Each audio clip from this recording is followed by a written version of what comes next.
Targaryens furent les seuls seigneurs dragons qui survécurent. Père Dragon était depuis 200 ans l'avant-poste le plus occidental de la puissance valyrienne. Sa position face aux gosiers offrait à ses seigneurs la maîtrise de la baie de la Nera et permettait à la fois aux Targaryens et à leurs proches alliés, les Vélarions de Lamarck, une maison subalterne de souche valyrienne, de remplir leurs coffres avec les commerçants de passage. Les navires Vélarions, ainsi que ceux d'une autre maison valyrienne associée, les Celtigars de Pince Hill, dominaient les zones médianes du détroit, tandis que les Targaryens régnaient sur le ciel avec leurs dragons. Cependant, même ainsi, durant la majorité du siècle qui suivit le fléau de Valyria, si judicieusement nommé le siècle de sang, la maison Targaryen regarda vers l'est, non vers l'ouest, et manifesta peu d'intérêt pour l'histoire de Westeros.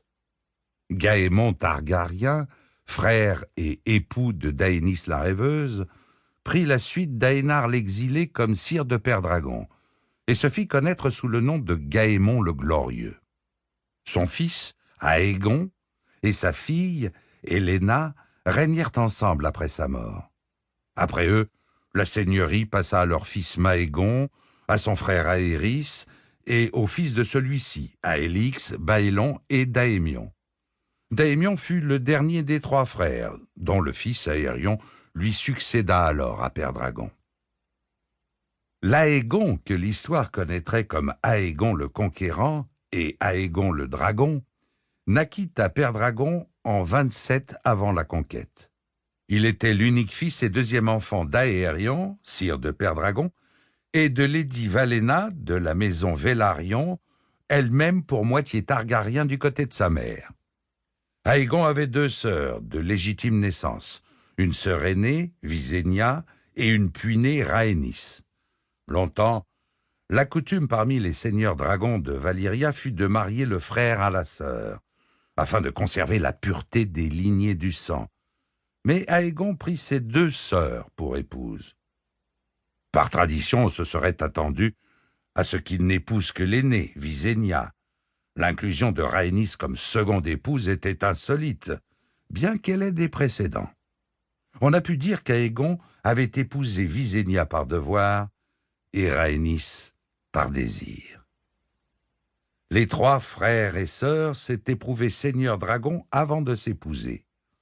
Des 5 dragons qui avaient fui Valyria avec Aénar l'exilé, un seul avait survécu jusqu'à l'époque d'Aégon, le grand animal nommé Balerion, la terreur noire. Les dragons Vhagar et Méraxès étaient plus jeunes, éclos à Père Dragon même. Un mythe répandu, souvent entendu chez les ignorants, prétend qu'Aégon Targaryen n'avait jamais posé le pied à Westeros avant le jour où il prit la mer pour le conquérir. Mais cela ne peut être la vérité. Des années avant cet embarquement, on avait sculpté et décoré la table peinte sur l'ordre de Lord Aégon.